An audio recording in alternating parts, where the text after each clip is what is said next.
I have just chaired a meeting of the Cabinet where we agreed that the government should call a general election to be held on the 8th of June.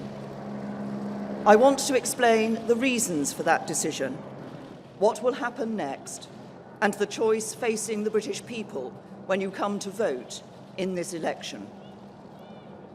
Last summer, after the country voted to leave the European Union, Britain needed certainty, stability, and strong leadership. And since I became Prime Minister, the government has delivered precisely that.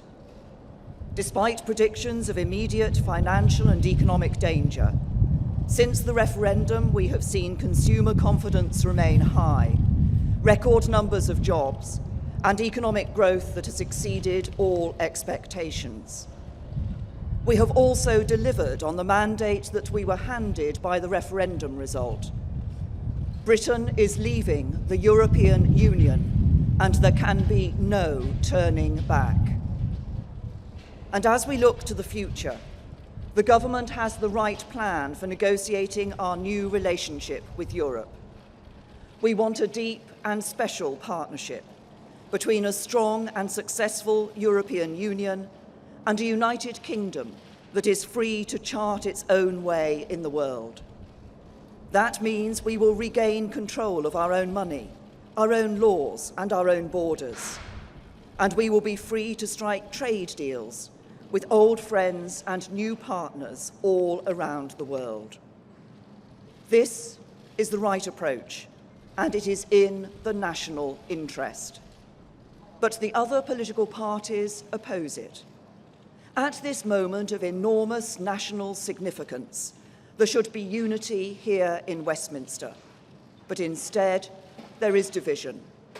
The country is coming together, but Westminster is not.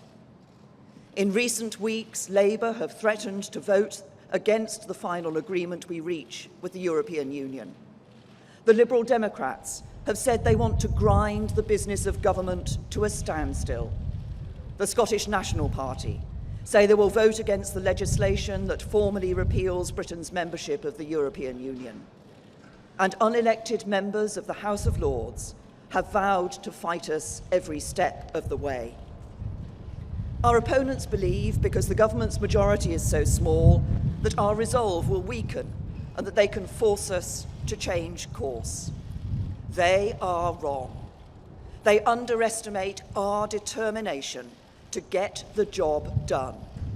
And I am not prepared to let them endanger the security of millions of working people across the country. Because what they are doing jeopardizes the work we must do to prepare for Brexit at home. And it weakens the government's negotiating position in Europe. If we do not hold a general election now, their political game playing will continue, and the negotiations with the European Union will reach their most difficult stage in the run-up to the next scheduled election. Division in Westminster will risk our ability to make a success of Brexit, and it will cause damaging uncertainty and instability to the country.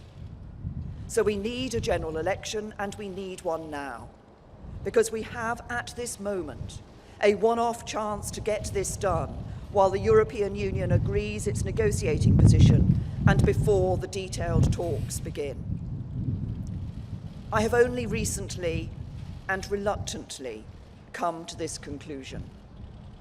Since I became Prime Minister, I have said that there should be no election until 2020. But now I have concluded that the only way to guarantee certainty and stability for the years ahead is to hold this election and seek your support for the decisions I must take.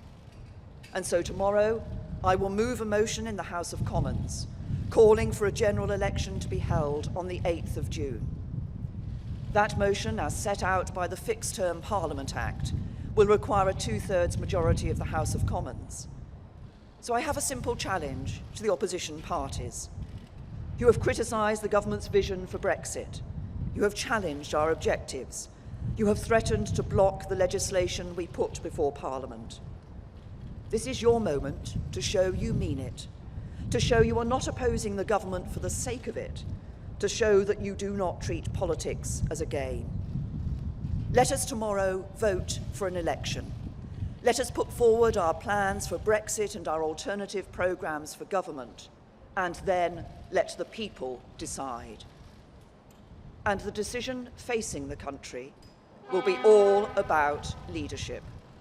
It will be a choice between strong and stable leadership in the national interest, with me as your Prime Minister, or weak and unstable coalition government led by Jeremy Corbyn, propped up by the Liberal Democrats who want to reopen the divisions of the referendum, and Nicola Sturgeon and the SNP.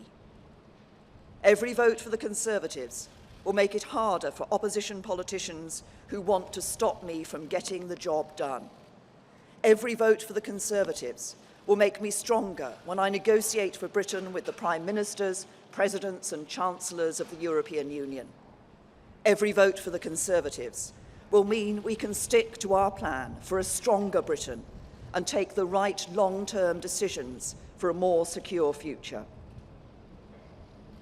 It was with reluctance that I decided the country needs this election, but it is with strong conviction that I say it is necessary to secure the strong and stable leadership the country needs to see us through Brexit and beyond.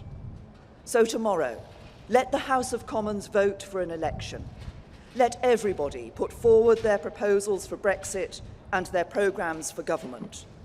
And let us remove the risk of uncertainty and instability and continue to give the country the strong and stable leadership it demands.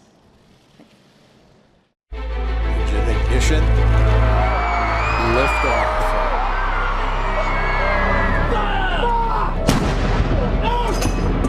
If you don't represent women in politics,